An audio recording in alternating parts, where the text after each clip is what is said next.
Okay, everybody. We're low on time today, so I'm going to go ahead and get started. I also didn't realize that I was first, so you have to forgive me if I'm not as organized as I would otherwise be. I'm Scott Morris. You can see that on the screen. At the Token Jedi. This is a multi-layered meme.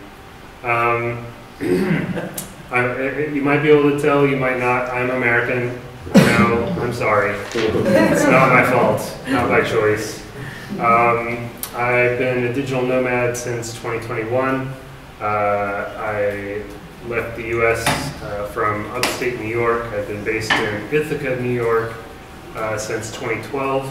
I moved there to take over for a famous local currency, which is a type of money that is only used within a specific community.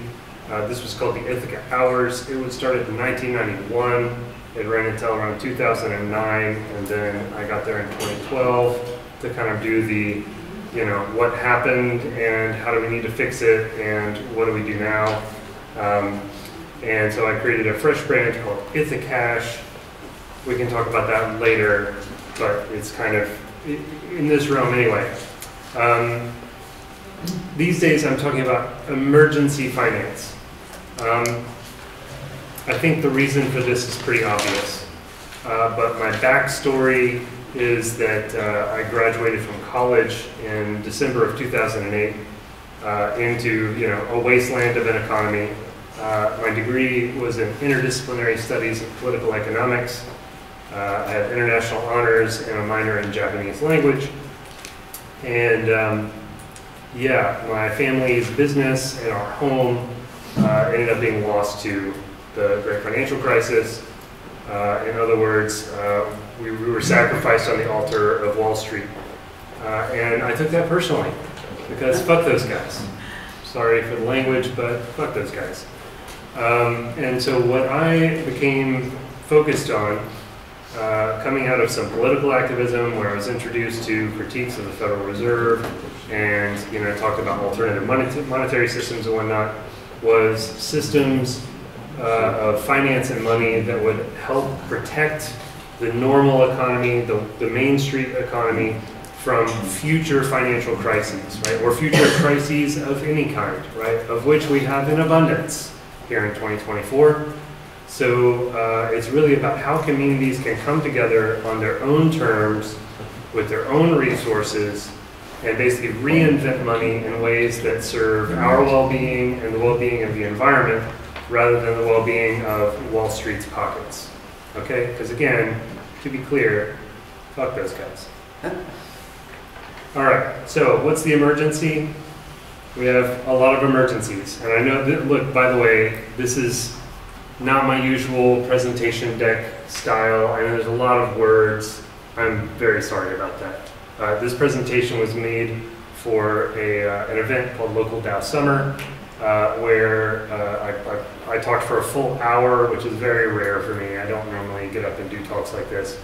But it was a distributed event, went on for a few months. But in any case, we've got, COVID is obvious. Climate change just keeps getting worse. Social and political unrest, in case you haven't noticed. And international conflict. We're on the brink of World War III. I'm just going to say things bluntly to save time. All right? So a lot of signs point to the need for us to have backup systems, right? Safety nets. And now when is the best time to hang a safety net? It's before you're falling out of the fucking sky, right? These are the things you want to go ahead and be organizing now, before you actually need them, right? You can organize them in the midst of a crisis, but it just gets a lot more difficult because people are a lot more stressed out. And if you don't know this about the brain, as soon as you get stressed out, right, you lose access to your prefrontal cortex, which is where we do all of our higher level systems thinking, right? All of the pattern recognition and being able to do higher order problem solving happens in the prefrontal cortex. And as soon as something happens that pisses you off or stresses you out, that's the first thing you lose access to. So keeping your cool, is crucial. It is a survival skill. It's not just, important. So, what are the common conditions that arise in these crises, right? We have, basically money stops working, right? To put it in very simple language, money is not working, it's not flowing, people are not doing investing, loans aren't being offered, right? Banks can shut down, etc. This is a big problem. That impacts the supply chains, right? As we saw during COVID, right? All it took was one little boat getting stuck in the Suez Canal for the entire world to freak out, right? Like our systems are very brittle, right? We've over-globalized the economy so that if something goes wrong, over there, it's going to have these massive ripple effects that then have an impact on the entire economy. Obviously, we're losing trust in legacy institutions, right? Because they're not doing what we expect them to do, right? Our quality of life is going down, and things suck, and they're supposed to be the ones that are there to prevent that, right? And so then, on the ground, right, we experience acute stressors, right? Like people are not getting enough food, right? And hungry people get desperate, and desperate people do desperate things. That's a scenario we should all want to avoid. So it's a really good idea to make sure that you have a resilient food system in place, right? So that at least baseline, everybody can get fed, nobody's, under threat of starving. So what do we want to do? Basically the opposite of all of that, okay? So you want to create systems that are generating new types of capital and making that accessible to the local business community, etc. Not trying to say that the only people who have value are the producers, but it's a very important thing to have production of the goods and services that we rely upon for survival and for a decent quality of life.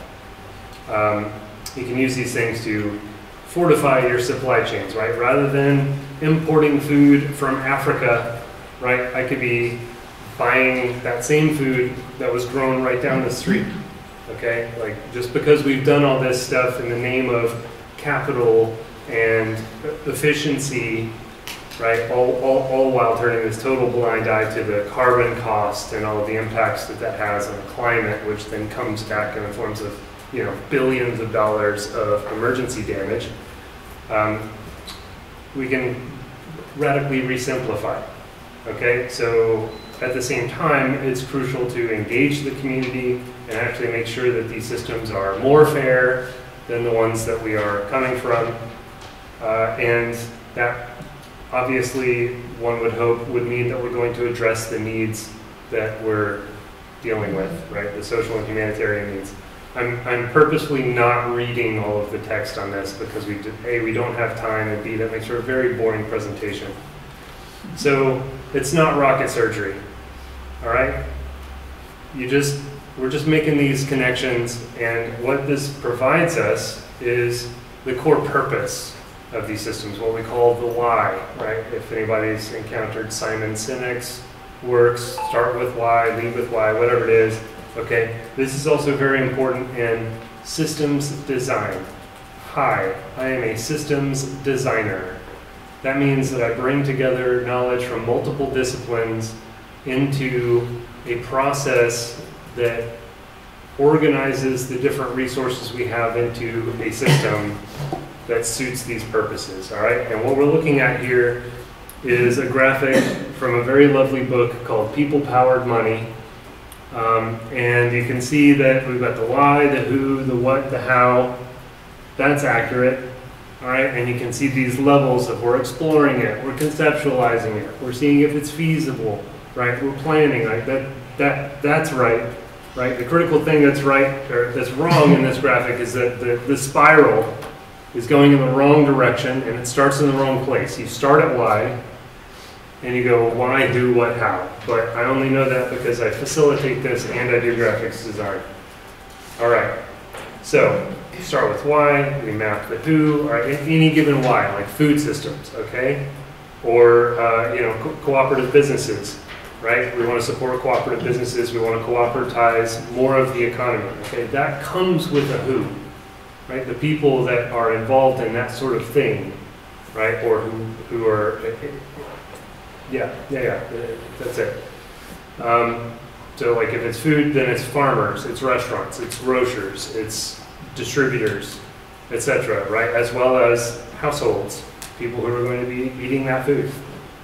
Okay, and then we are co-designing the what we need this system to look like. Okay, is it going to be an online portal that I log into and then I can shop here, or is it going to be an app and can I boot my device kind of deal? That's the what. And then the how is the ongoing, management, administration, and operations and engagement around that system. Start there we go, get the order correct, why, who, what, how, not the other way around, great. Okay, so this is from my dear friends at the Commons Engine. This is a project that is in a family of projects. I think the earliest is the Meta Currency project. There's Commons Engine, there's Holochain, and a few others, okay? But basically what we're looking at is how does a currency come into being? Right? How does money, like mommy and daddy, where does money come from? All right, well, it comes from us. Money is an idea.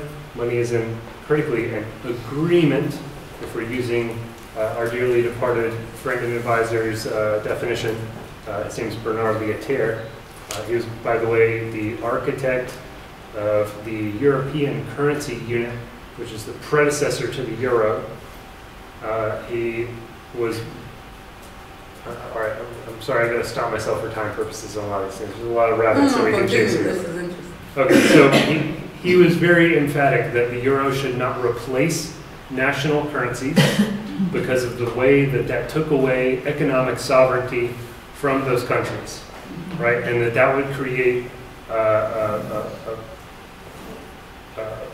let's see, a loss of value from the less productive countries to the more productive countries. You can actually see this specifically in Portugal. I have a report for you from the CDP. I can't remember what it stands for, but it's a European office that did some analysis of all of the countries that utilized the euro. It compared them to 5 similar countries from around the world, so that you could kind of get an idea of where they would have been without the euro compared to where they are with the euro. And Portugal has lost $40 billion by participating in the euro. That's $40 billion. Italy got totally wrecked. Greece obviously got totally wrecked. The Netherlands, they're doing great. Germany, doing great.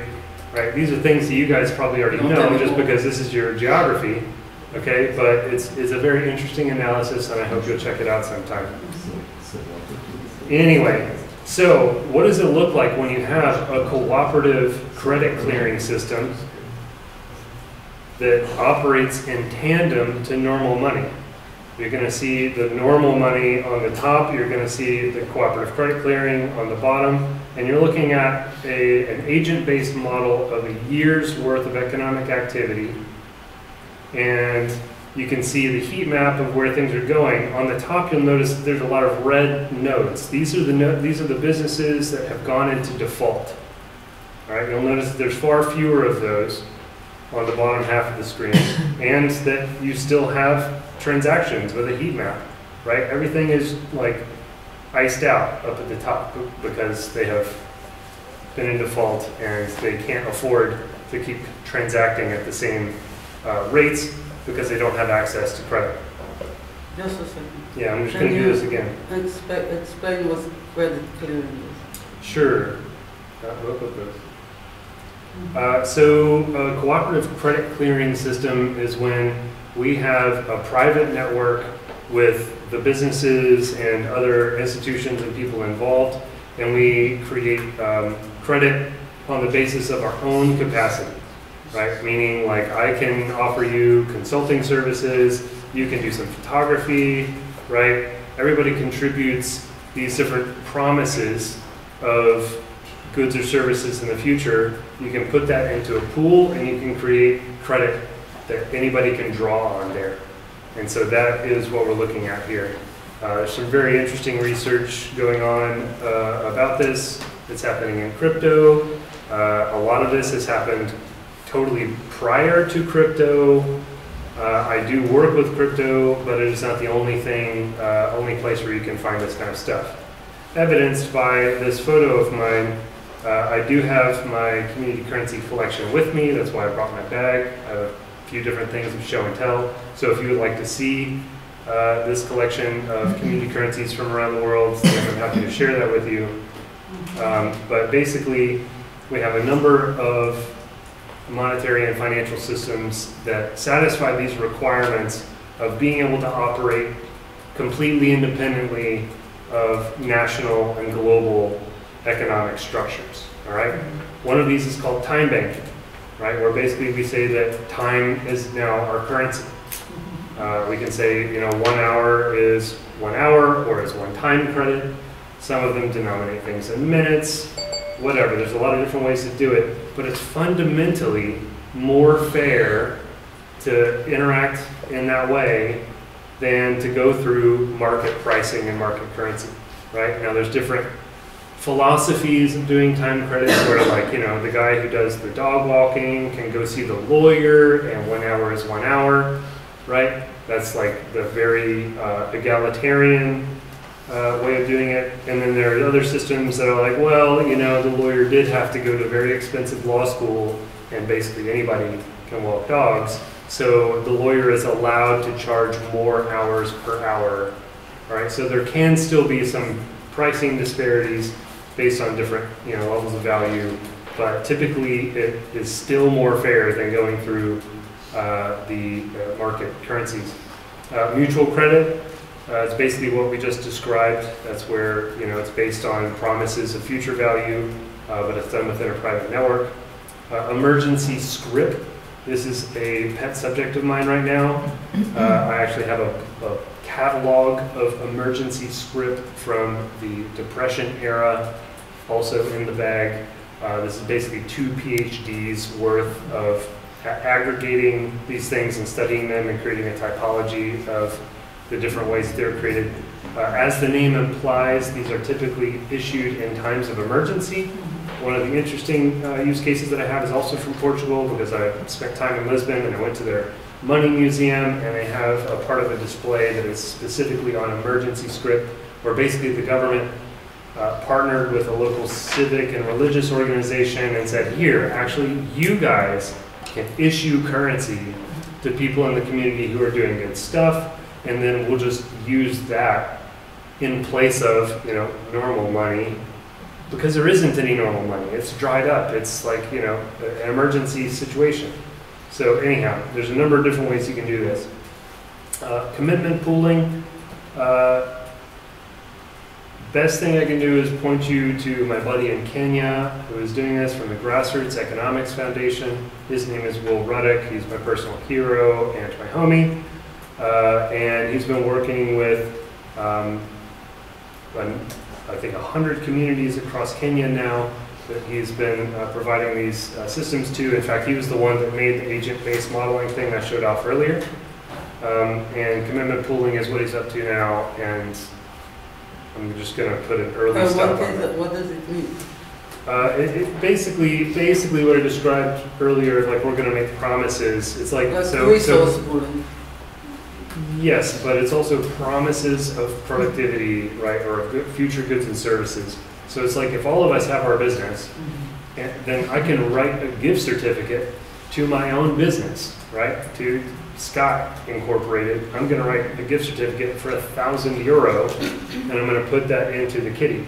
Now that means that I can draw up to €1,000 worth of value out of the kitty. Right, the kitty is a pool. That's just an English thing. I don't know where it came from, but anyway. And then other people can pull out those gift certificates to Scott Inc. And it just means that participating in the system means that I must honor those promises when they come back to me. Right? If you don't do that, then you've defaulted and you're out. Right? Which only makes sense. Municipal microbonds. I was invited by the city of Berkeley to come and present to the city council when the vice mayor and the mayor were trying to get them to agree to create a microbond using blockchain. They wanted to do this because they knew that they would be the first city to do it, and because microbonds are much cheaper, right? So when a city needs to raise money, a city needs 10 million for the new school, okay? Normally they go to Wall Street and they say, hey, we're gonna sell 10 millions of bonds to build the school, and then Wall Street's like, yeah, sure, whatever. Like bonds are very boring financial instruments because they're very low interest, very like safe and stable, because it's basically backed up by the government and the government's ability to tax the rest of us, okay? All a microbond is that, you know, instead of having the buy-in be 100,000 euro, you can make it €1, right? So any of us could buy these microbonds and basically, you know, save our money with a bit of interest, but it just makes it much more accessible. And of course, what I was there to do was say, like, yes, this is totally doable, and if you wanted to be total badasses, you could use the microbonds as a community currency in the meantime, right? Which would take your economic impact to the sky. They didn't go that far, but it's fine. So complementary currencies, that's most of what you're looking at in the photo. These are just monies that operate in parallel to, again, normal money. I'm doing these really heavy bunny ears, because normal money is not so normal. Rotating labor associations, right? We were talking about, you know, how do you bring things like all the way back to the roots to the point where like we need to build houses for one another kind of thing. A rotating labor association is one way that you could do this. Another one would be like a child care cooperative where we take turns providing child care to the kids, okay? Very simple sort of concept. Multilateral obligation clearing. This one's a little more technical. I don't want to spend too much time on it, but basically what it means is that if all of us are doing business together, and I invoice you for the services that I've provided, right? I would send the invoice to the network, and other people would send invoices to the network.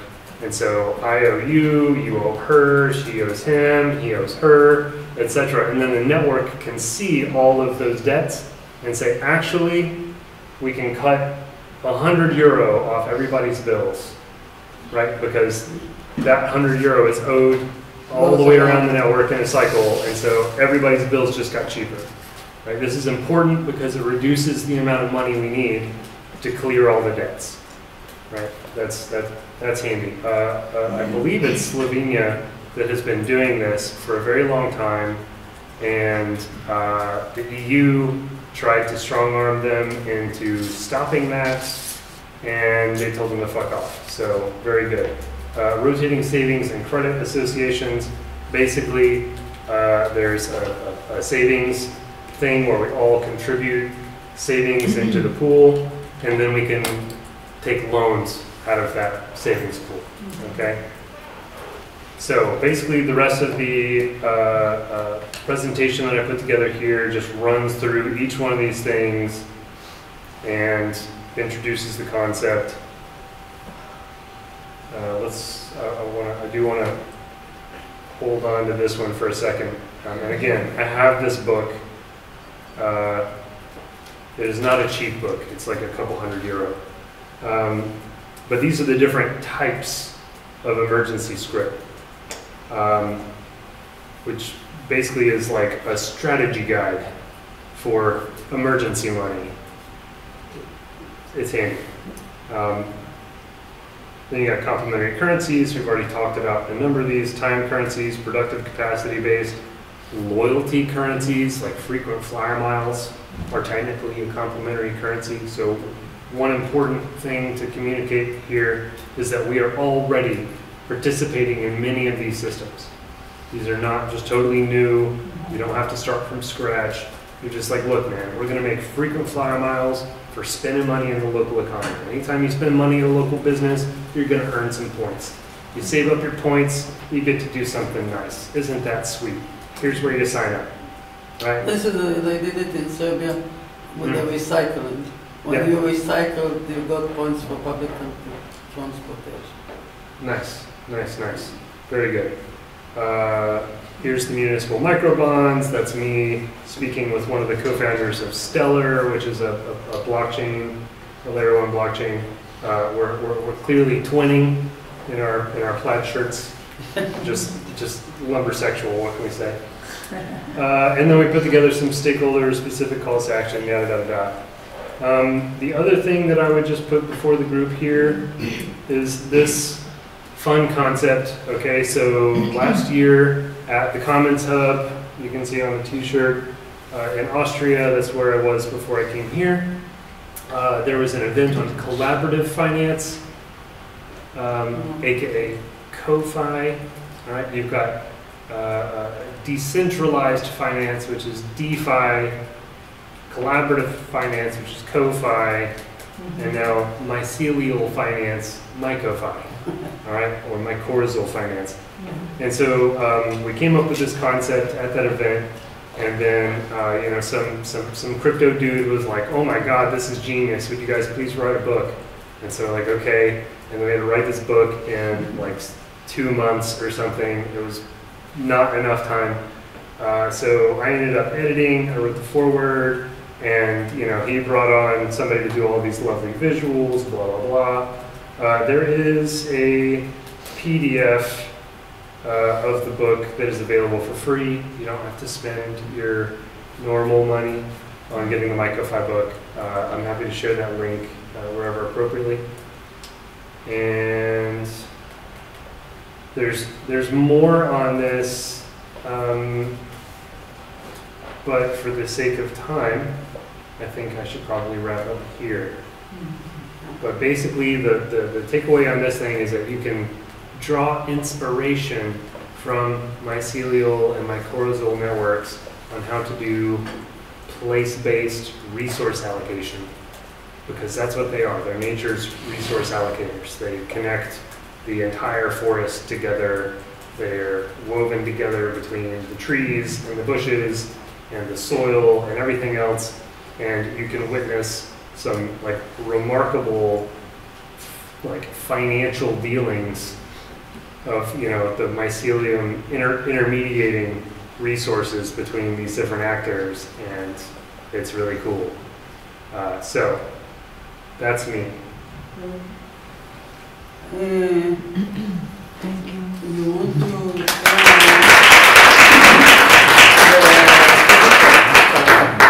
to share the physical stuff? Oh yeah, sure. I mean, that's probably not done best in this format. We can do that during a break or something. Yeah. Okay, coffee break. Yeah, coffee break. I will bust out the currency collection, and you can come thumb through Shall we it. do it now? Maybe there are some questions. Yeah. Any questions? Would be nice just if you could share with us the presentation and the later. Sure. Because it was very fast. It was very fast. Yes. Yeah, and there were a lot of words. And I apologize. And PDF. Yes. I have that. Yeah, no problem. Great. Anybody else? Questions? Yes. I have tons of questions, but I need some time to process what you shared. Fair enough. Yeah. Fair enough. Great. All right then. Thank you, everybody. Yes? So, as a part of your work, do you have communities to, for instance, draw this kind of systems where they can use like a shared small or local version of tokens that represent value? Yes. Yeah, I mean, the first question is, again, what's the why? What are we trying to accomplish here? And so, you know, typically that falls into one of three categories, right? Either we're trying to support the business community, right? This is a commercial type thing, or we're doing this for the community, right, as a social endeavor, or we care about the planet. right? And we're trying to reduce waste and reduce carbon emissions and this kind of thing. Very often, you get a blend of those kinds of things, but you typically have one that's out front. That is the main objective of That's right. That's right. So sometimes it's points, right, that you're earning, or it can be, you know, a euro equivalent unit, or, you know, whatever is your national currency, whatever that denomination is, you can kind of do one-to-one. This is advantageous because it keeps people from having to do any kind of mental conversions. You know, so this is one of the things that came out of my post-mortem of the Ithaca hours, was just like, yeah, so calling it an hour and building it as a time currency, like, that's fine if it's a time currency, but it wasn't a time currency. They said, okay, 1 hour is worth $10 US, and this was in the early 90s. And so it stopped being a time currency, it started being a dollar currency, right? But you know, and they have denominations that are in fractions, right? So 1 hour, half an hour, quarter hour, eighth hour, and they finally did a 10th hour just so they have one-to-one thing. But I'm in line at the cafe in the morning, I'm just trying to get my coffee, and I'm having to mentally calculate what an eighth of 10 is, right? And just, you know, 4 out of 3 people suck at fractions, at least in the US. So it was not very convenient. Right, so it's very, you know, it's good to have a lot of empathy for your users and not make them need to do mental math, you know. But then the key questions are like, okay, is there any real, you know, backing, some kind of real value, right? Hashtag real value that is underlying the currency, right? At the end of the day, what can I get for this, right? If everything else fails. And then what are we issuing the currency for? This is one of the most important questions of the whole system, because when you're issuing the money into circulation, it's an extremely politically powerful thing to do, because you're saying, I value these behaviors above all others, right? So if that's recycling, boom, this is a recycling-oriented system. If that's taking care of kids, right, providing care work in the economy, boom. Care work is now in a very privileged position, right? Because it seems to be that this functions very well with cooperative functioning, that you can use to maybe communicate value of the cooperative objectives. Yeah. I think the global cooperative movement needs cooperative currencies to differentiate itself from the predatory economy. Yeah. So then, you know, then we get to the next step, which is the circulation of the thing. What is the market of the different businesses and others that are offering goods and services for the currency? So how do we circulate it? And then finally, how do we pull it back out of circulation and retire it or redeem it? Right? New Delhi. Okay. The World Conference. That's for the Cooperative World Conference. There's going to be an international conference from the Alliance. Cool. But like, it's all well and done, but for instance, people need in the end of the day to pay their electricity. That's right, yeah. How do you redeem these different currencies to do it? Yeah, I mean, that's always a question. It's like, what stakeholders do you have involved? What goods and services are available? You want to have as broad of a menu as possible. So if you have marketplace liquidity, right? And that is typically, like, if you're doing this in a place-based environment, like I like to, then that's the challenge. That's the nature of the challenge, is building up that menu of offerings. Yes.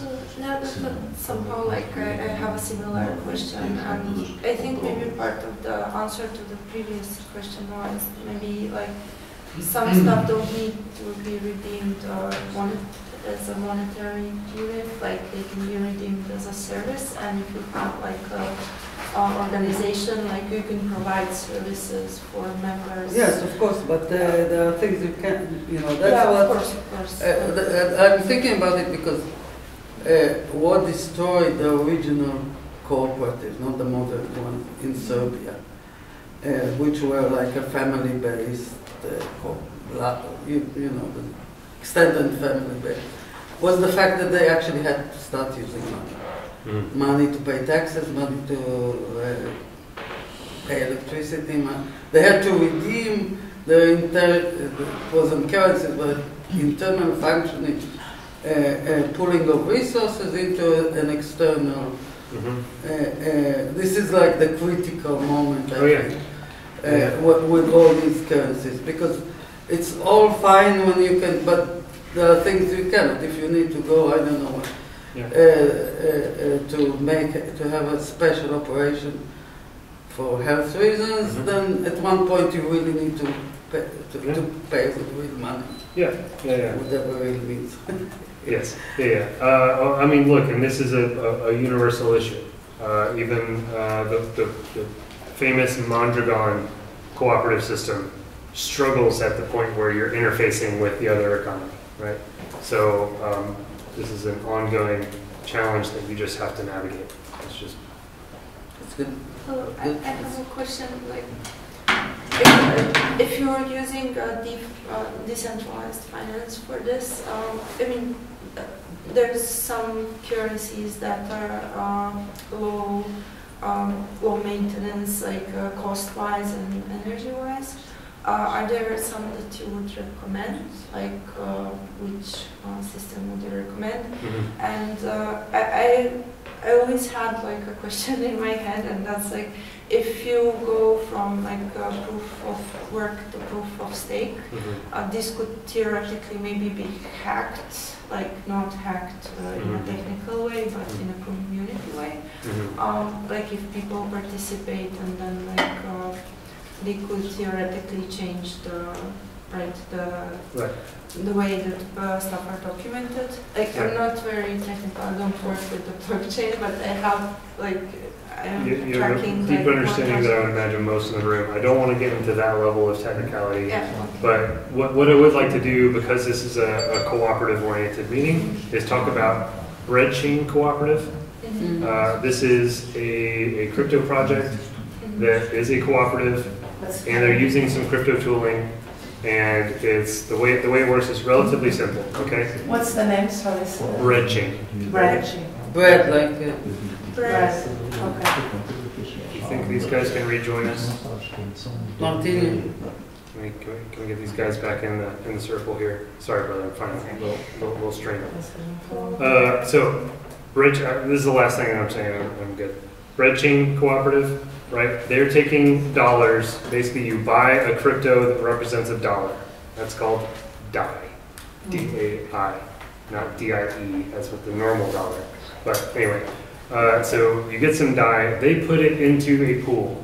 Okay? This pool is lent out to other people, and they are paying interest back. Okay? That gives you yield. I hate to throw finance terms at you, but this is just the nature of the beast. The yield is like, let's say 10%, okay? So if we have 1 million DAI, right, we're gonna have 100,000 in yield, which is our money. That's the interest that we're collecting on lending out the million, right? Now what Bread Chain is doing is very simple, is they have cooperative members. They say, what we're going to do is we're going to take the yield, the 100,000. We're going to split it down the middle.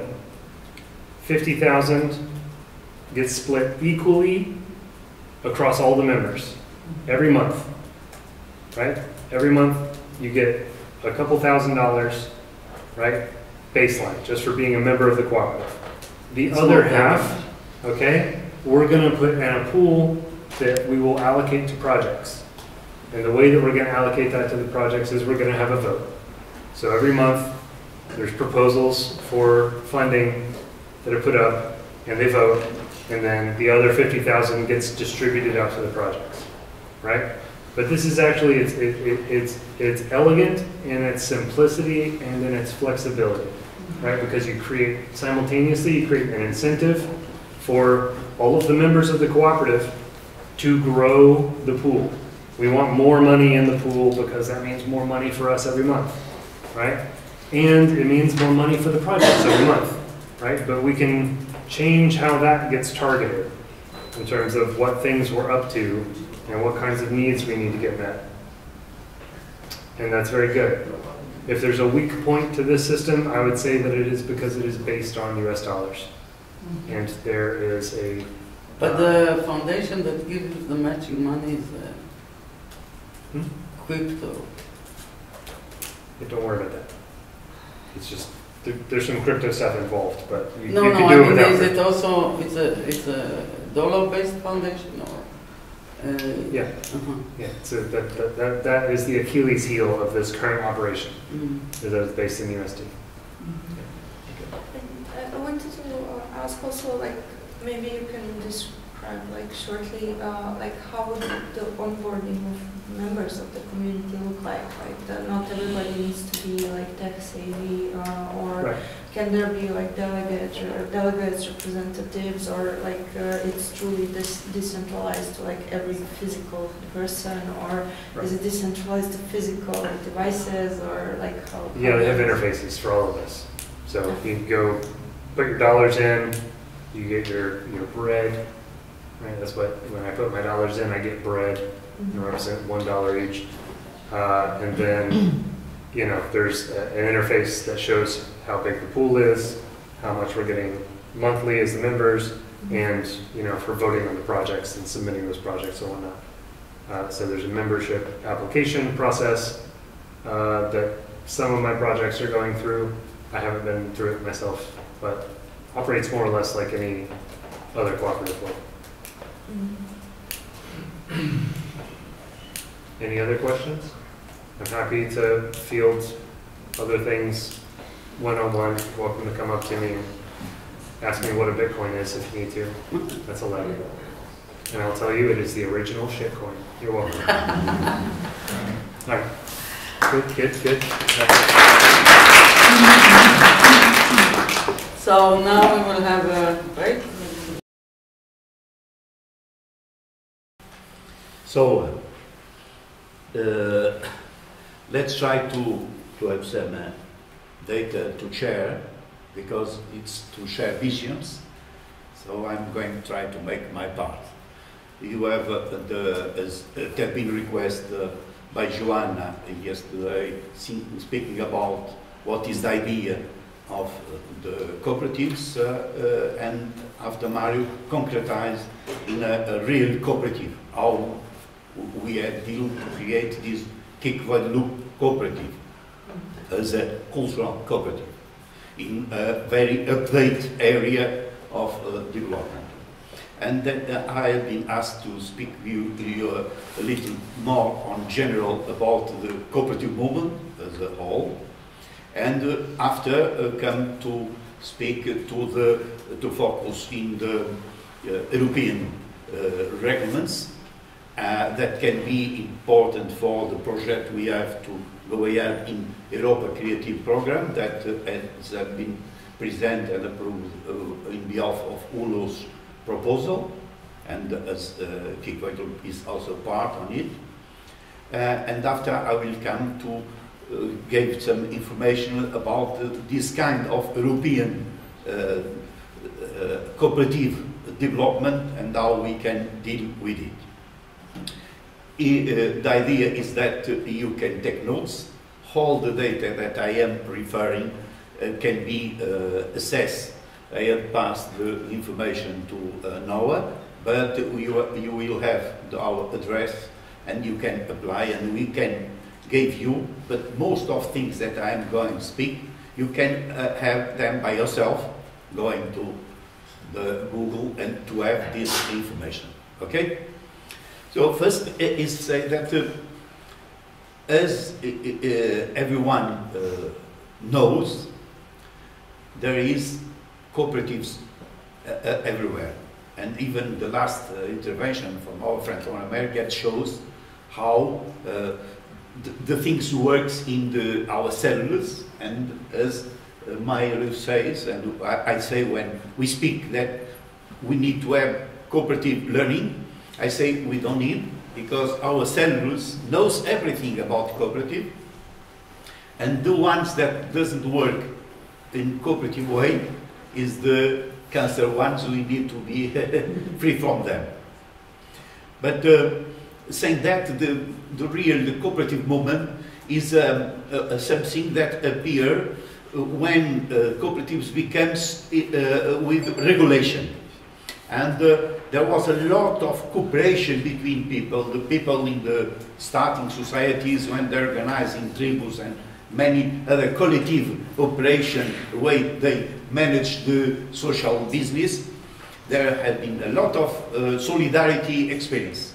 But it's during the crisis, industrial crisis, where the poverty, the situation of crisis was so big that some people more political and social committed had decided to start a new kind of organization and go in business, not only to be outsider of the business that controls the life of the people, even the worker people in this area of UK, but trying that we can open a space and make our cooperative initiative. That had been more organized in Rochdale. There was other experience in UK, but there they had been successful. They created the Pioneiros Rochdale Society, and as today you can go and have all these stories if you visit the museum. So the one part, the cooperatives now have a very strong hearts cultural action. They stay on these buildings. That was the bakery.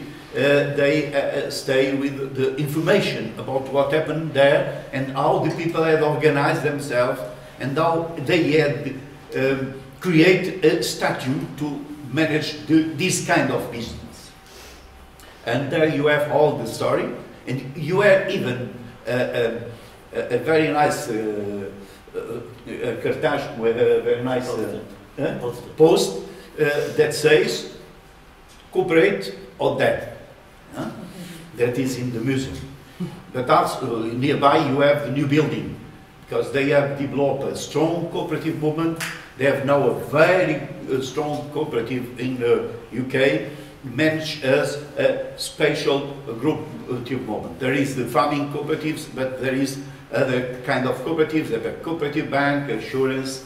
They have a lot of cultural. They have a cooperative college to organize activities. There's a lot of activities. You can go to the internet and they have all this information.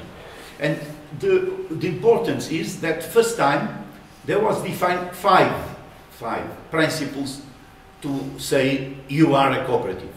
So freedom, the open cooperative are open to everyone, but open in behalf of the definition of the cooperative do themselves of the business they want to run. It's not because anyone can become a member. It's only the ones that accept statute and they are connected to the project the cooperative is going to do.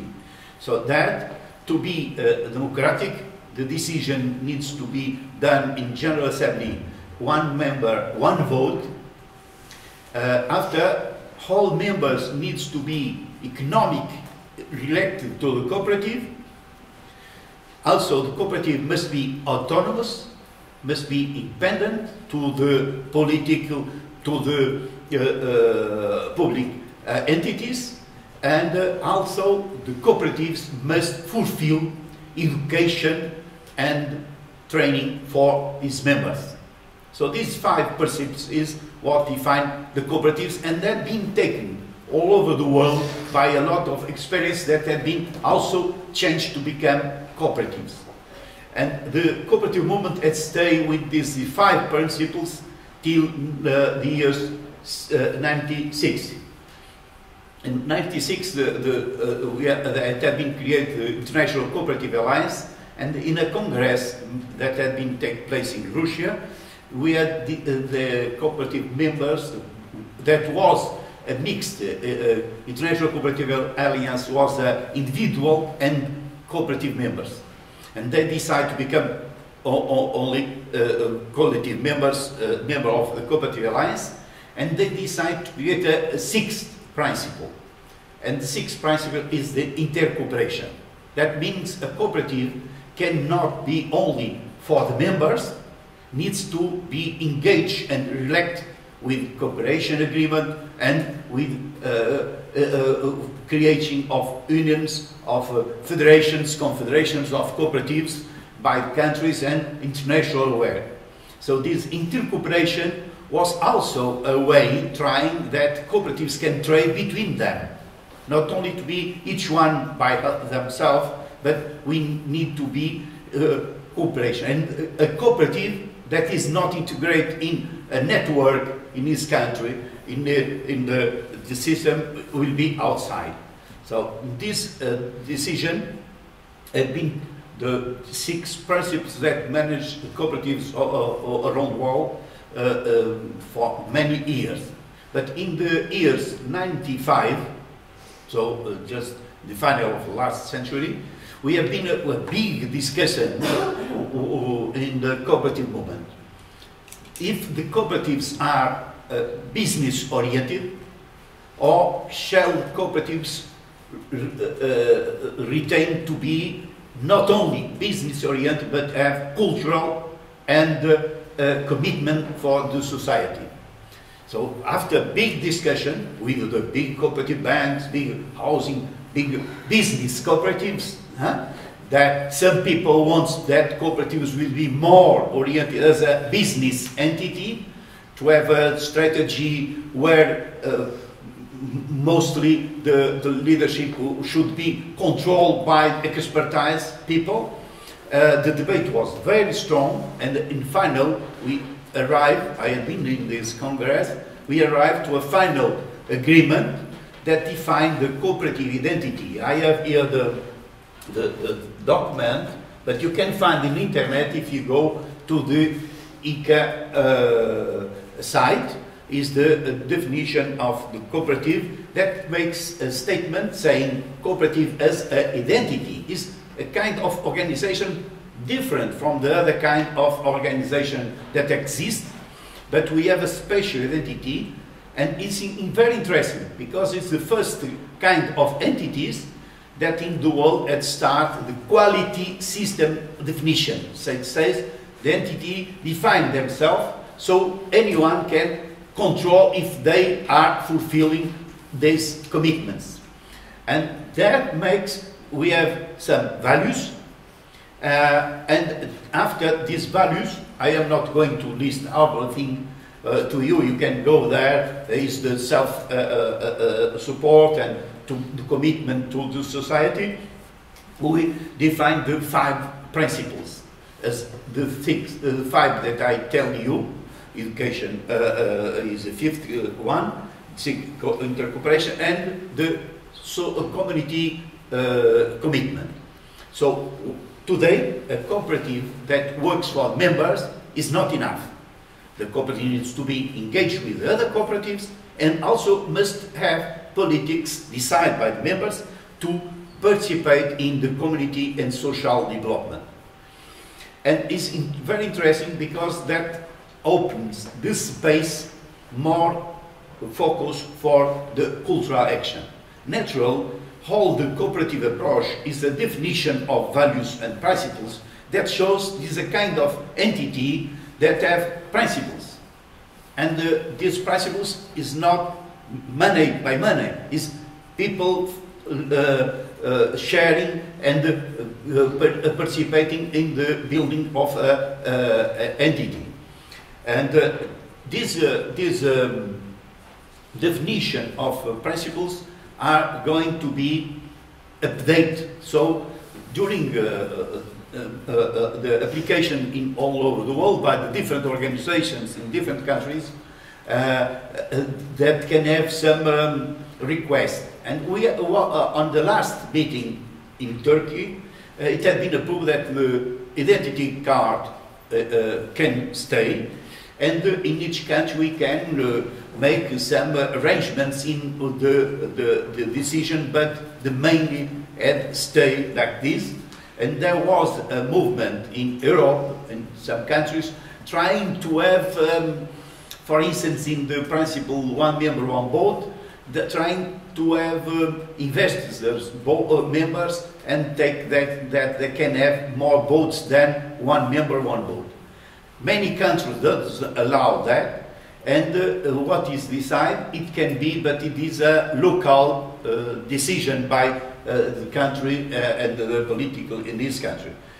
This chart is now in debate again, and will be set up now in the next Cooperative Alliance meeting that is going to be held in India next 25-30 November. If someone from you that wants to go, it will be in New Delhi, and also it can be followed by internet, and the coordinates we can send to you, we can send already to Noah. And the goals are to prepare that. And another decision that is going to be taken in this event in India, that is important for all cooperative movement, will be to have the Cooperative Alliance decision towards the United Nations decision taken in June of this year, and that decided that for next year will be an international year for cooperatives. So all the year can have a special program to promote cooperatives, and this is very interesting because the thematic will be the same we had approved to use in the Cooperative Day of 2012. That will be the cooperatives makes a better world. Cooperatives works for a better world for all. And this will be this commitment, and if it is approved by the Cooperative Alliance, it will be United Nations and Cooperative Alliance thematic. And this is important because that from there and from United Nations, it comes up some guidelines to apply that each government or aggregate of governments needs to define politics, actions to promote and to assist and to support the cooperative development, even in all the different systems, namely in the financing system. So this is the international network that exists each region of the world, by region, Europe. When we say Europe, it's all countries of Europe, it's not European Union, it's Europe. There is an organization, legal, International Cooperative is a legal association based, it had, before was in Geneva and now is incorporated in Brussels. That is an international association by the law of Belgium needs to have one person from Belgium in the administration, but after the leadership can be worldwide. Now the leadership of the Cooperative Alliance is from Argentina. After we have in Europe another organization, Autonomous Cooperatives Europe, that group all European organization that wants to be member to pay the cotization. You pay the cotization for this European, and at the same time it is paid to be shared to the International Cooperative Alliance. So there is some, and there is also here from Serbia the Cooperative Association and the Union Cooperative from Serbia that is member. And this organization developed some special initiatives. I would like to appoint you that will be a very large initiative going near by where we are. That will be a European Youth Cooperative Forum that is going to take place the next 3rd September, so this month, next days, in Sofia, in Bulgaria. You can have this information if you go to the website Cooperatives Europe, and you can have the information because the cooperatives in the international decide to have some special actions towards to promote gender attitude. So the cooperatives needs to have always more women engaged in the cooperative leadership, even also to start the cooperatives run and led by women. But even the existing cooperatives that most are oriented by men need to fulfill this commitment also for the youth people. So the idea is to have more youth people in the existing cooperatives, but also to have a special strategy to promote new youth cooperatives. Also, we have some other events that is going to be held.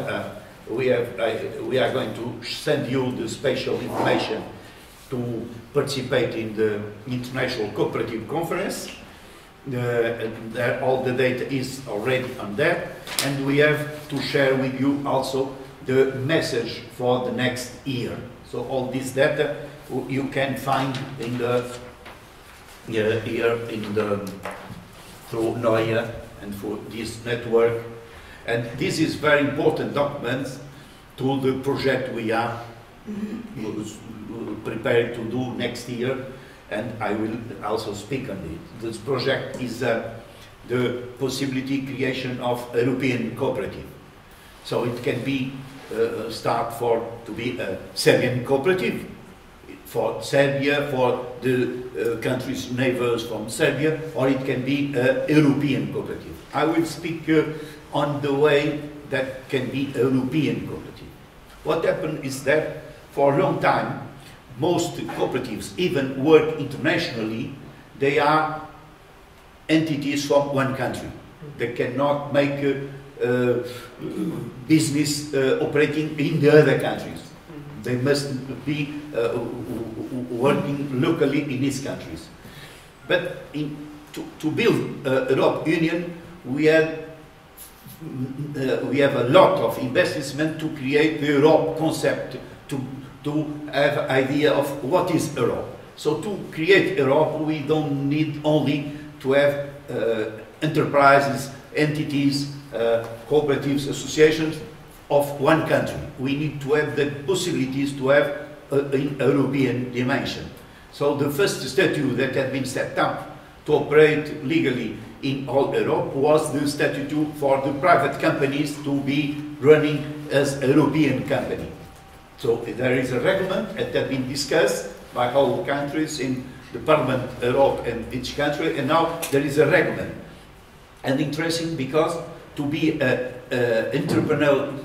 enterprise in Europe, you need to fulfill the model of enterprise from Germany. That says the enterprise for Europe needs to assure that in the board management, the workers take part, like it happens in the companies in Germany, in the governance. Not to be owners, but they need to be considered as part of the board management.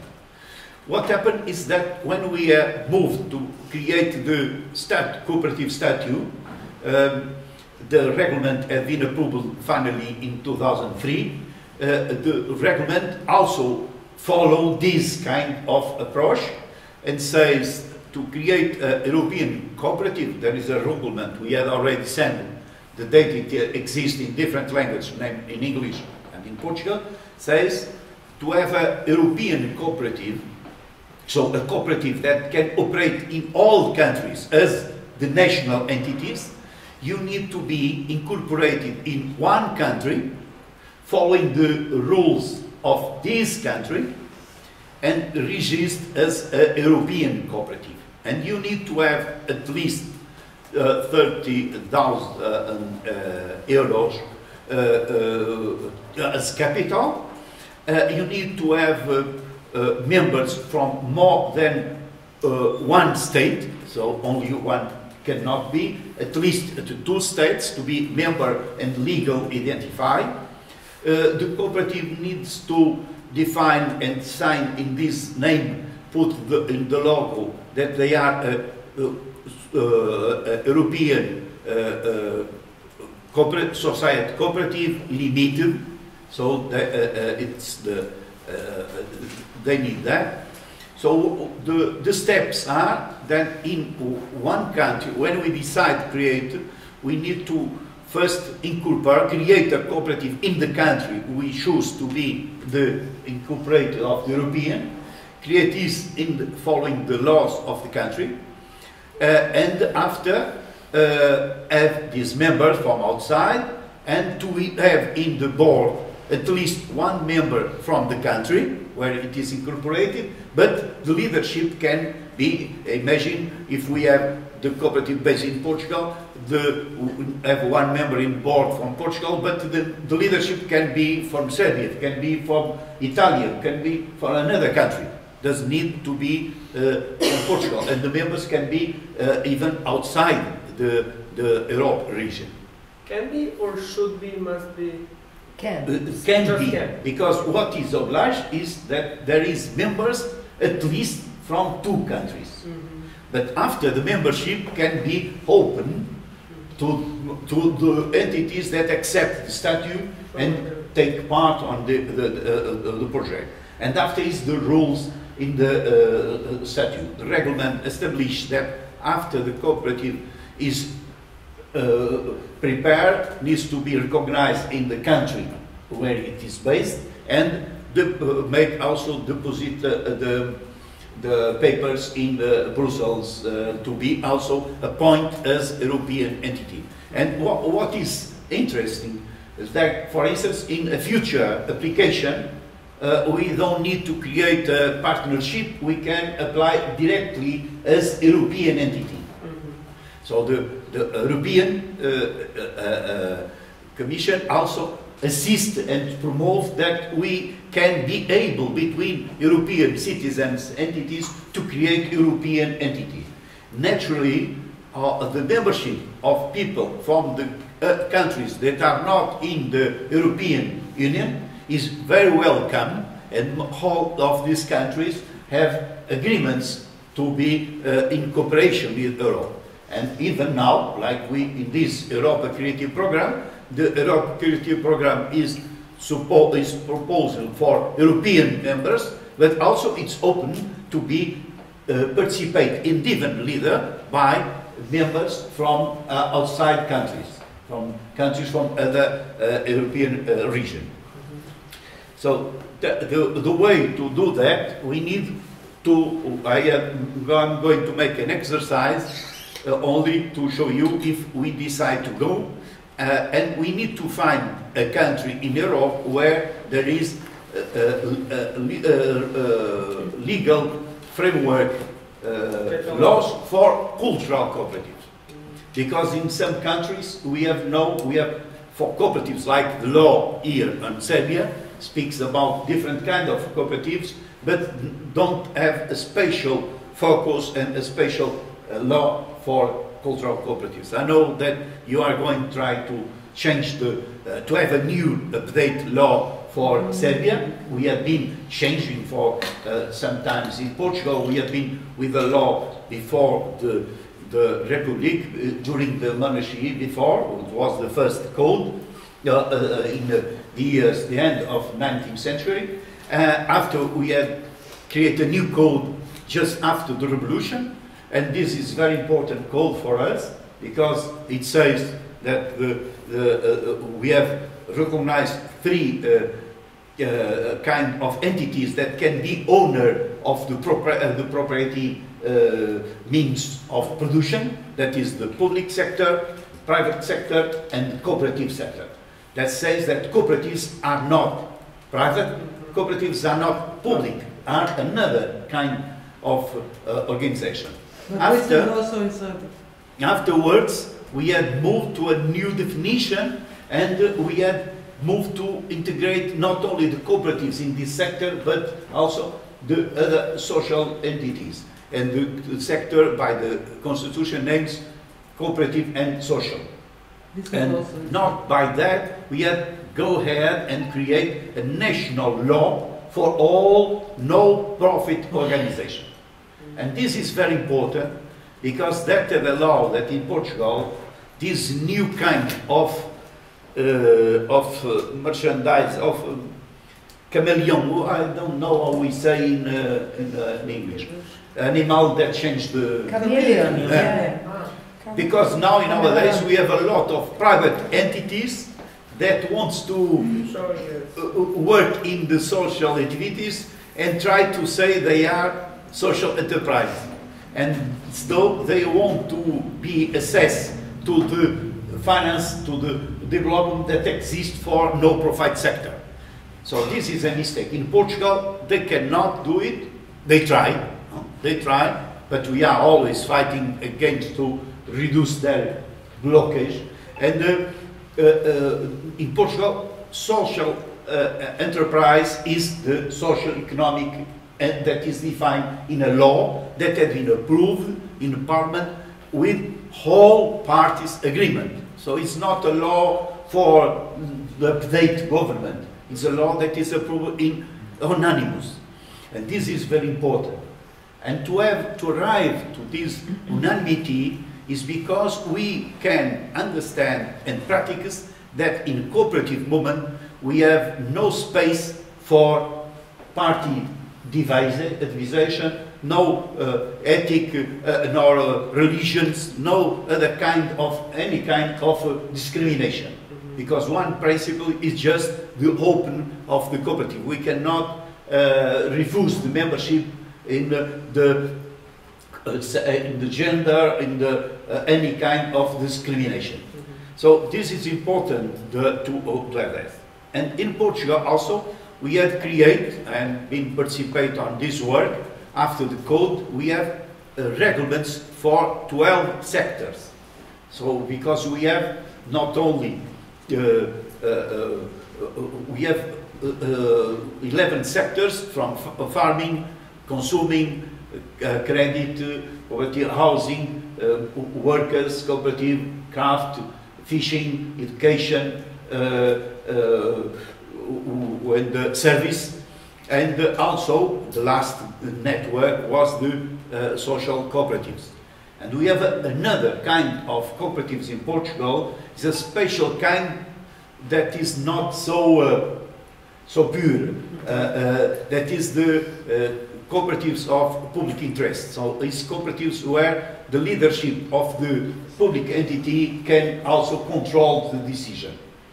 And it happens when the state or the local authority takes a lot of commitment and investment in the project, and they can, there is a special law, we have followed the legislation of France to have a special law for a special kind of cooperatives, where cooperatives are part and other entities, public, can be part. So we have a law for work, for cultural cooperatives, so we can create, and we are working for not only now for this project we have been integrate that is led by ULUS. We have already decided to some of our cooperatives to transform in European one. Uninor, as a service cooperative, will be in future European one. We have already prepared the General Assembly decision. But the idea, we have been working like KICKVOIDLÖOP in a local activity in Porto, and the idea is to create a cultural cooperative that can be European oriented. But now we have this proposal in the ULUS project. We will accept to follow the decision that will be going on this project. But so what will be important is that in next days ULUS complete the data information to the program be approved, and we need to go ahead on this project. And this is important because if you go to internet, you can see a lot of European already cooperatives that are working, and it's very nice that you can see even the participation of some Serbia entities in these European entities. One of them is Diesis. Diesis is a network of society cooperative to agree on social enterprise. and yes, is a network. And in Serbia, there is some partners that are working with them. That is the Caritas SAPAC, the collision course for development of solidarity economy, and youth ambassadors, and citizens employment to integration, Eurocontact. So because these cooperatives can have members and can have partners associated to the project. But there is other experience.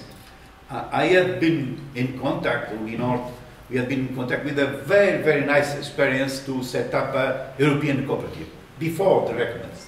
It was a cooperative that had started in the south of France, who engaged people from France, Switzerland, and Belgium, and Netherlands, Belgium. That is Longmai. If you go to internet and if you write Longmai, the E with the drama, you will arrive to the European Cooperative Longmai. It was a cooperative engaged that is a movement that exists now a lot in Portugal, going from towns, big towns, to go in the mountains to restart and to live together with a base of rural activities, but with all updated activities. It was a very interesting, it was a very political commitment, political in the sense to contribute to changement, to the freedom, to assist to immigrants, and it was a very nice project. We have been with a lot of cooperation with this experience for European cooperative. So after there is other projects going on in the European, and we have some possibilities to grow this network for cultural cooperatives using even the other different programs, these creative programs, but we can use for train the members. We can also make an application to in the Erasmus programs, and we need to decide what members can also prepare to apply, because we can apply to make special training to be part on this European networking, and we can organize the place where some training concerning the preparation of the membership can be done, and all this can be financed outside the Creative Europe program. Another thing, we have some experience. I have been involved in a lot of programs, and we have been even coordinate some of them in education and training. We have a big network of cooperatives with professional schools and universities cooperatives, so we can be part of it. And the idea is that KICKVOIDLÖOP, when the project is finally in the way, we can also create our network in Portugal on focus on the program. So there is some things I want to share, but I'm being impressed with the information that our friend brings from the United States. I had shared with him some information about what happened all the while in the cooperative moment. We had shared the information that, for instance, there is a country where 75% of the energy is supplied by cooperatives. And this country is just the United States of America. They have a network with 1,000 cooperatives that run this. They have a lot of cooperatives in banking system, in a lot of areas, activities. In the funeral cooperatives they have, like in UK, like in Canada. So the cooperative movement is very strong all over. And this question about to start this money, a new way to ask money to finance project, is one possibilities we have for the European cooperative. Because if we run this cooperative inside Portuguese law, we will have in the Portuguese law the possibility for each cooperative create their own investment capital and place this capital money in directly to the members, to the outside members, and even place it open. We think we have been already developed this, our network Uninor, to use in our participation in a lot of European projects. We can place the participation on the project if we can put in the balance that a part of our auto-financing will be working voluntarily. But we need to put this in the accountability and to evaluate and create this situation. But we can create our own, and it seems to like to create a coin. We can create a capital investment title to have money from people, and the title will be the report on the cooperative accountability. The cooperative, if in the amount decide, needs to be approved in the General Assembly, and that will define the rules and how it can be transformed. Perhaps it can be paid to the people by the service of the cooperative or by return money, and they can have interest or no interest. It depends in the design of them.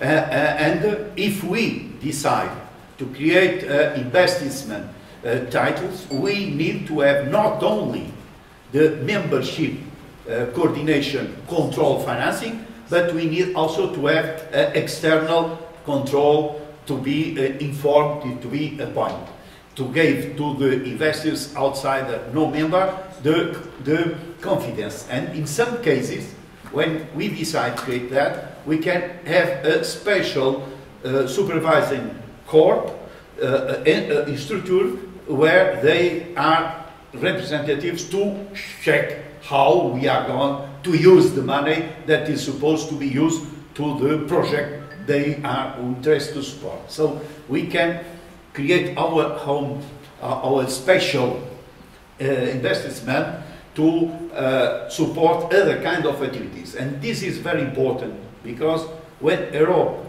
finance one project, they are interested. It's because we have agreed to follow some of the guidelines they have.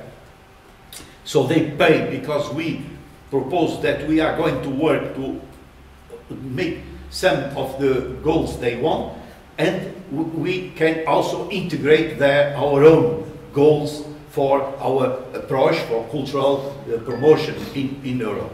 But also they are interested that we can, using their support money, make our auto-finance. They are interested that the project that we create to go ahead can be able to auto-financing to go ahead in business. It's not to be in a European program and in final we make the accountability, we bring to Brussels and that finish.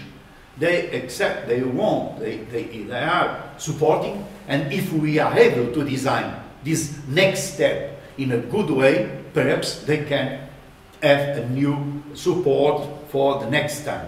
But we need to prepare that the project will be able to generate their own resource and to be aware to go in future activities. So I think that this is one of some of the things that I would like. I would like also to show you some kind of activities that European cooperative can do. We have, as I tell you, cooperatives that are only run international, and some of them can become member. They are controlling the recuperation of money of the rights of authors in Portugal, and they are trying to have control of what exists in the use of their ideas and their project in whole world, and namely in Europe, not only in the Portuguese communities but also in other activities. And we have two organizations, cooperatives, that do that. For instance, Mario put here, there is the information of European, of a cooperative. Sinanima is not a cooperative, is the name of the event, report to cinema, that exists every year in Espinho. Espinho is a local authority near Oporto. And so they have a cinema that is if you go after to we need to have this expertise because sometimes it comes a name, but if we go inside we see it is organized by a cooperative named Nascente. It's a cultural cooperative. It's a member of NINOR. All members of NINOR are autonomous. They make what they want by their assembly, but they are, and they make for many years this kind of international activities, and if you have some films, action activities, you can apply to be present in this event and they can invite you to be part. Another cooperative that works, cultural cooperative works in Portugal and make international event, and perhaps we can make this kind of event through the project, is this cooperative FITEI. FITEI means the International Theatre on language Iberic, that means Portuguese and Spanish. And so this theatre event have activities cultural from Latin America, from America, where Spanish is the most spoken language, it's not English. Okay, oh, chef. The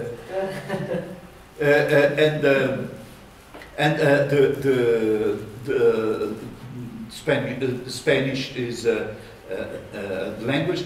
So this organizes every year an international event with a lot of people coming, connect to theater, but with some mixed activities, and this is an international kind of event we can organize and to be part on it. And also there is the event, not by cooperatives, where cooperatives are members, but by the foundations, like the one that you have been in Valencia, that is international, and not only for Portugal, but worldwide. So the idea is that we can decide what kind of arts we want to share and to promote in European. But if we create this European cooperative, we are creating an operator to work worldwide, not only for Europe. We can after work as a European body. We need, if we decide, to incorporate in one country, register in Brussels, and after, in each country where we want to operate directly, we need also to inform the local authority. Imagine it's incorporated in Portugal, but we want to work in Serbia, we need to inform the Serbia public entities that this cooperative, that is a cooperative incorporated in Portugal, is going to work here in Serbia, and to work in Serbia we will fulfill all the Serbia questions, and the same in the other countries.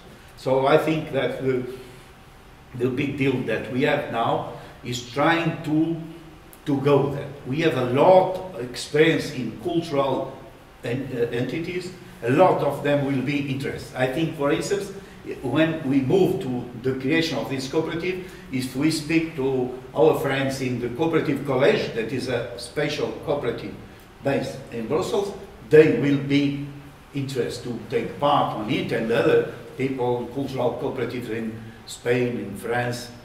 There is many that we can after join us.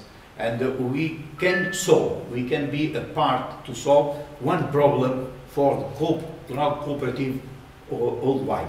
That is, we have corporate network to look of the farming cooperatives. We have a European and world network for cooperative banks. We have a network for housing cooperatives. We have an international network for service and worker cooperatives. We have a special world network for education, for the health cooperatives, but we have not. I had been in the network, but had not go yet for human resource that makes education and culture.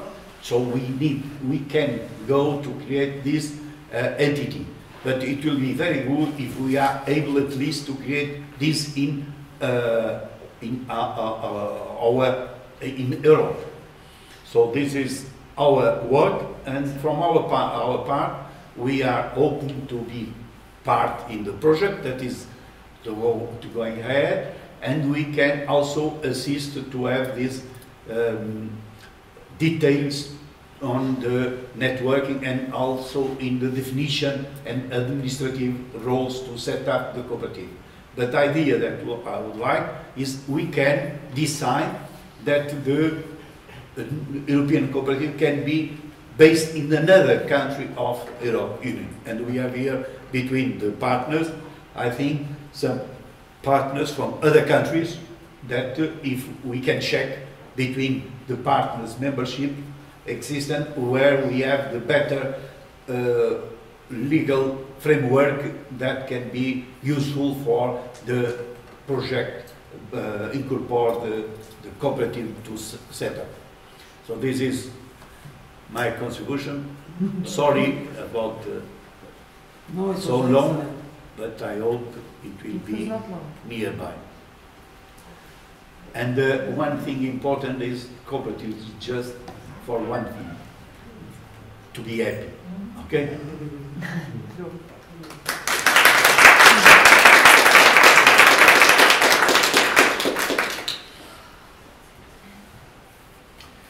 Any questions? If they have any questions? Of course. I have 5. Say something. No, but it's okay. No,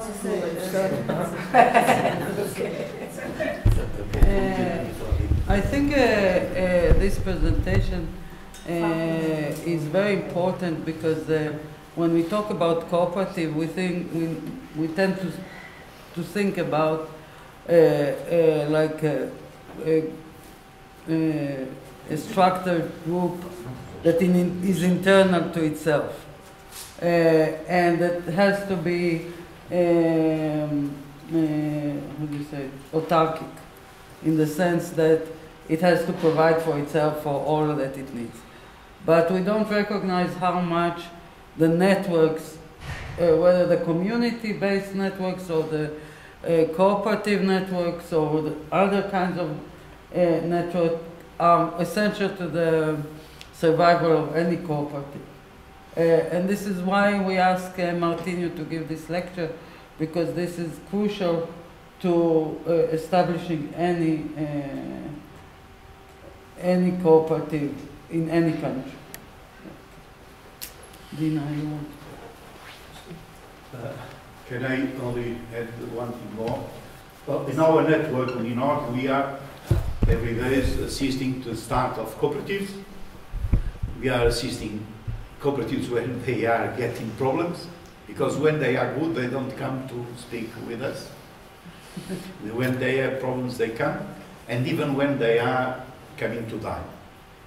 And, but I would like to share, for instance, an example of a cooperative starting university, where is my son also a member, to investigation on the intertidal area.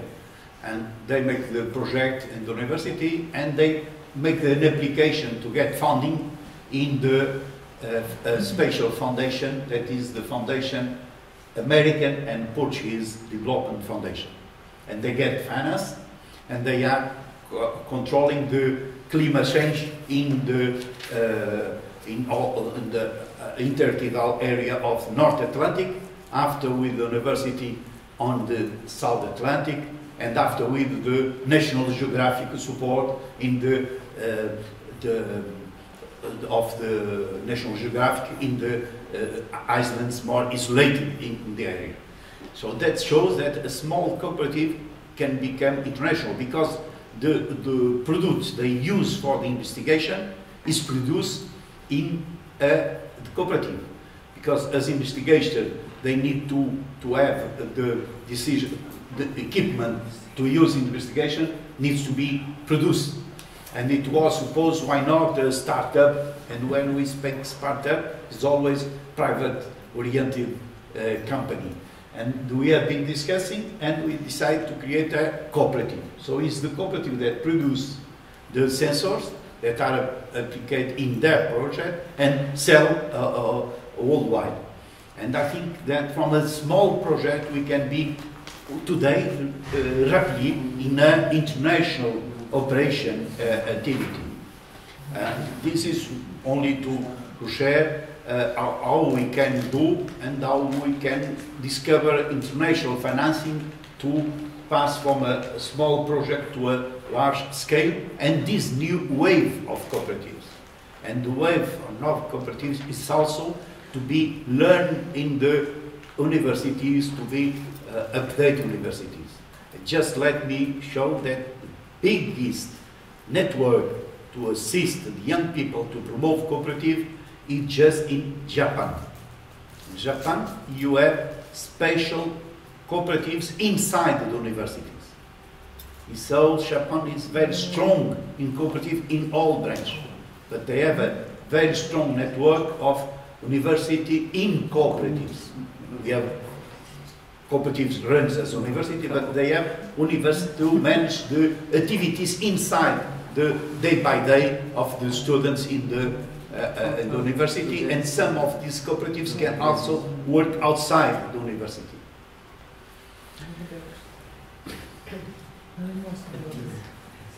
Thanks. I have a kind of a particular question. Maybe we can also continue later if it's too specific.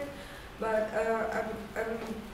thank you for outlining the options of like international collaborations. I think this is the solution, especially in the Balkans, as we're like super small. So without working abroad and outside, it doesn't really make a lot of sense.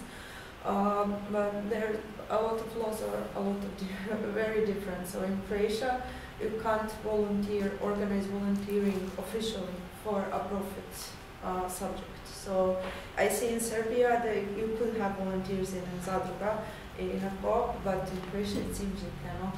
Like, so you can't legally pay them any costs that come out of this work.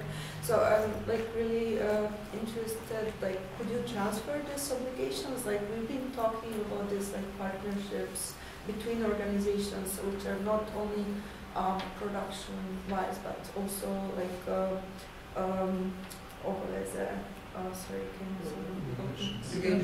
obligations, so like collaborations where you can transfer a worker, for example, in another partner subject. I know that architects, for example, in Croatia have this, but we still don't have it in the civil sector. I think this could also reduce precarization of workers, because then you could have like an employed person or volunteers who know they can plan like a year out front. Okay, that's one question, like how to circumvent this like local restrictive regulations.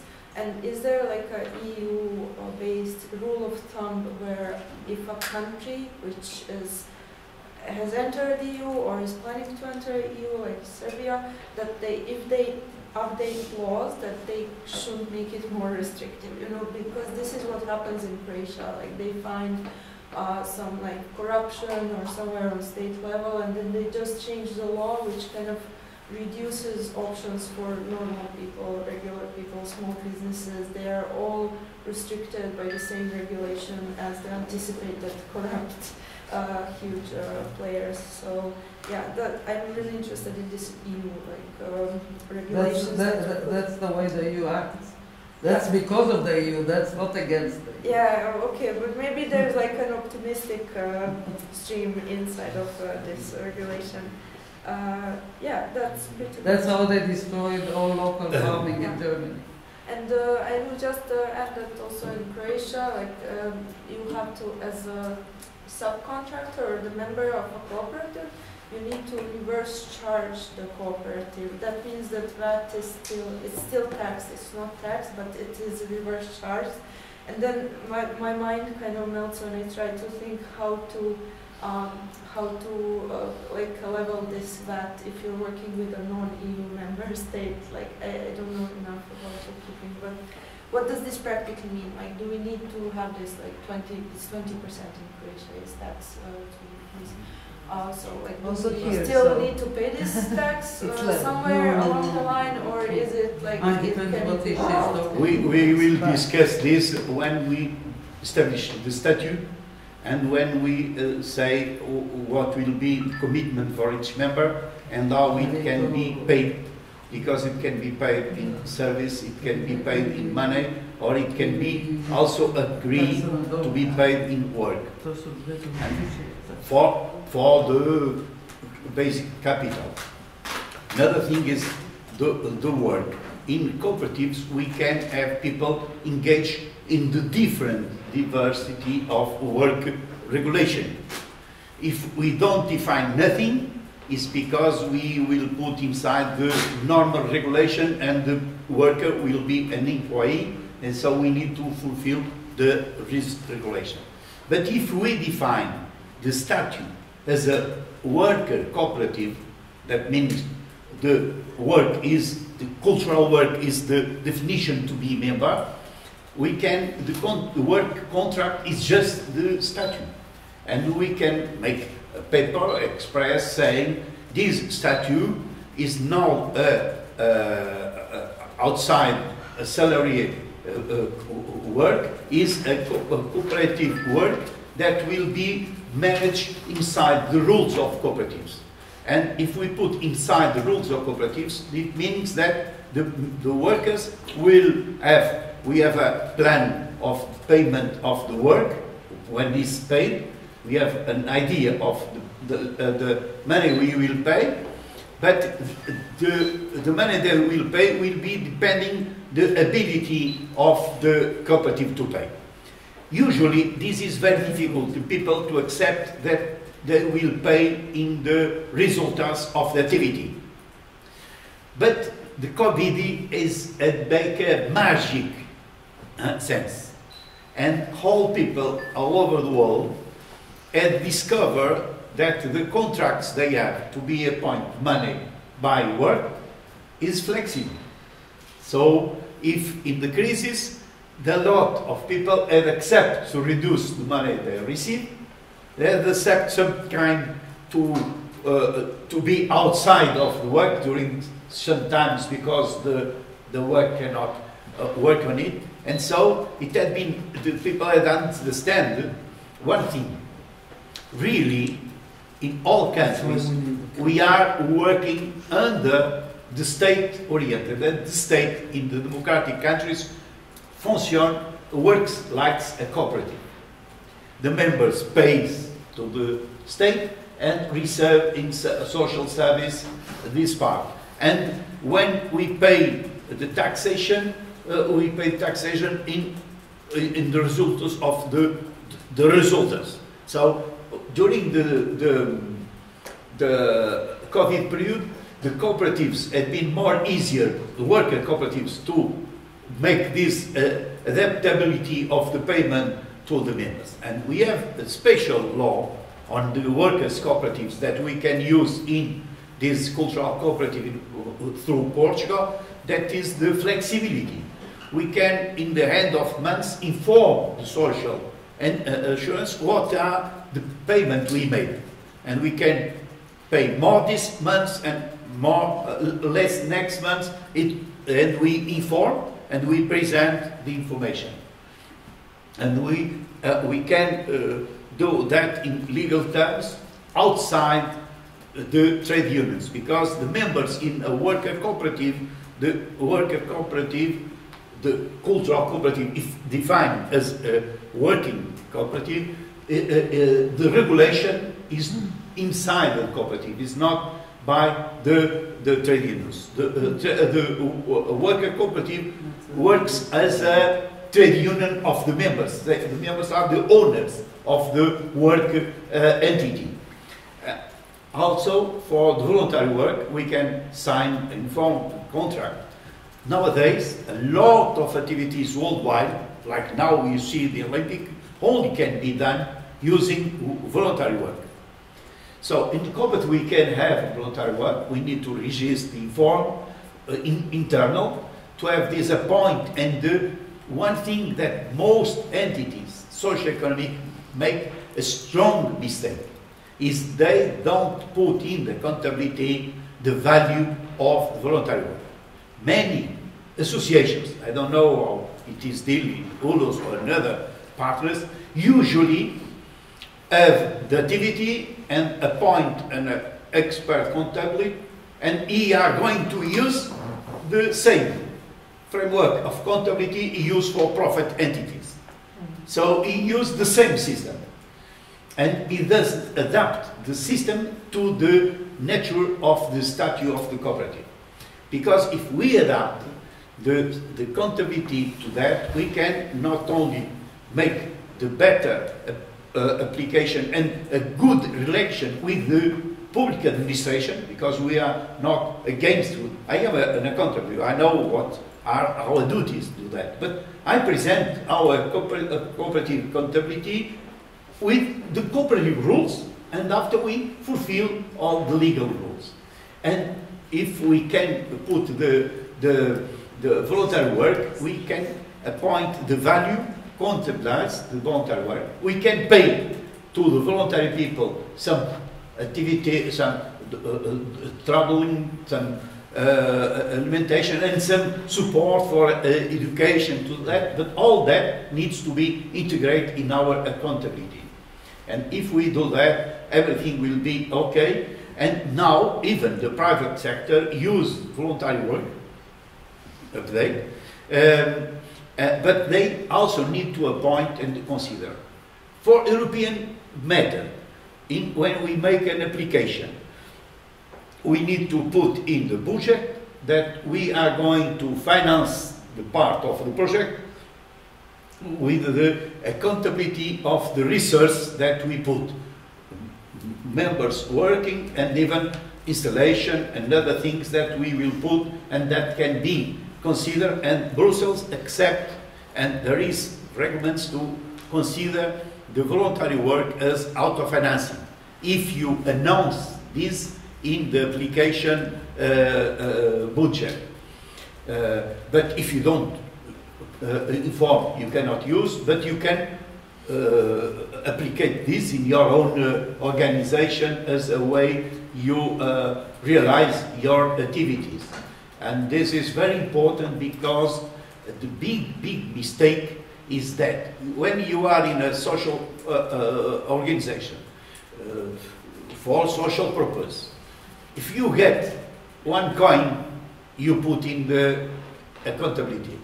If you get 1 hour, you don't take notice. Sometimes you say thank you, and other times you forget. So we need to consider the input of work donation by work as important to be integrated in the accountability of the entity, and even to inform the person with the paper that, okay, we receive from you this time. Now, as our friend speaks, there are some entities that already organize a time bank that can be also negotiated, and accountability of this bank. But normally, all no-profit organizations use the work of members. When you ask about the members, the board, if they are paid or not, if they are not paid, but if they work, we need to make the accountability of the voluntary work, of the no paid work. The paid work we put in accountability. Why not to put the work that is not paid? Because it's a very bad mistake, because when we see the figures, we look that, and most of the moment the entity have no have not this information, only the information of the work that had been paid, not the other. And another thing is important, that is a big issue now worldwide and in each country, is the disaster in the accountability activity. My colleagues, as accountability, they use trying to reduce taxation by put all the costs that are allowed by the fiscal system and reduce the value of the patrimony of the entity. What happens that most entities becomes in technique bankrupt. That says their balance shows they have no resource, because by the accountability way they disappear. Is that has been one of the problems of the banks bankrupt. They make a reduction of the patrimony to reduce taxation, and after they discover they have buildings, many things, they have no value. And this is the bankrota, and I hope that the social economy sector in your countries can be aware and try to have this changement in the accountability.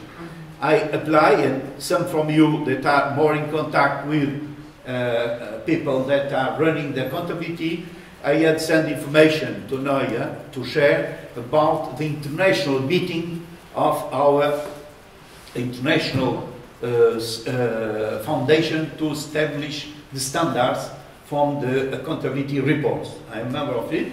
It's going to be held a meeting in Italy next October, and it is an opportunity that in the organization we are, because we are going to have a big part of this activity on this European project, is how we deal with the administrative activities, because we are going to make the hard activities, but after we need to present the administrative papers, and everything needs to be in the good following the guidelines. So, and I think if we go ahead, I am hoping to work with the people that each organization have in administration to check how we can deal on this to be in the right moment to appoint in the right way. Okay? Anybody has more questions?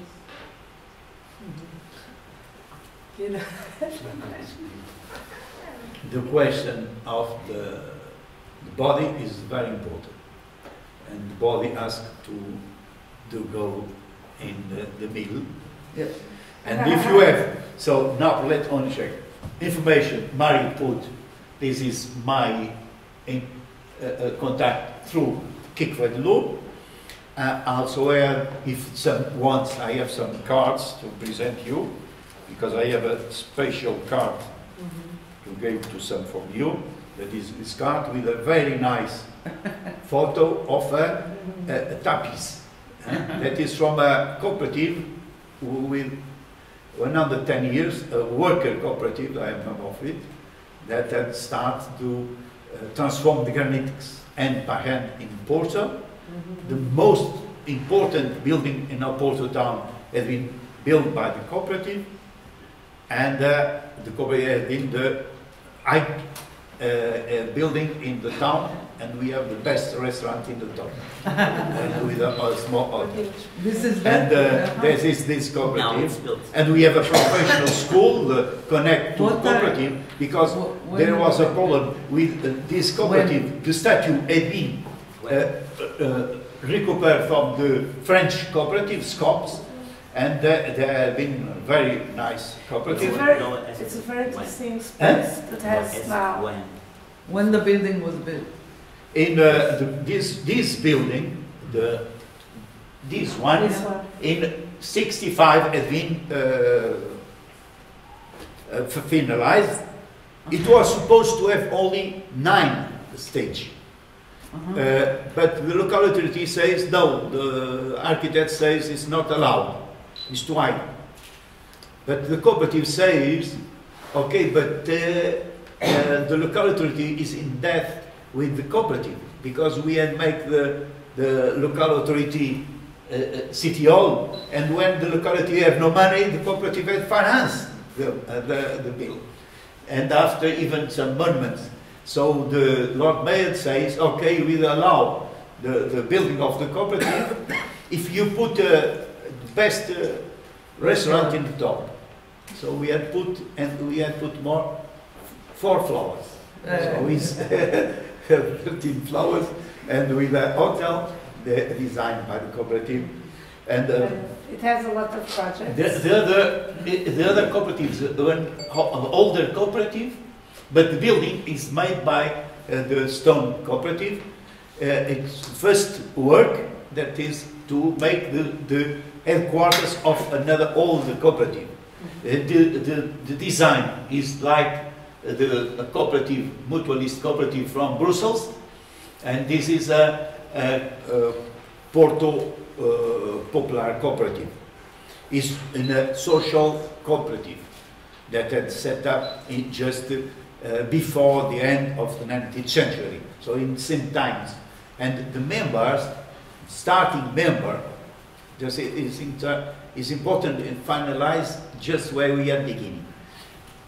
The founder members of this cooperative, one of them, José Fontana, had been one of the members that signed the Communist Manifest with Karl Marx. Oh, wow.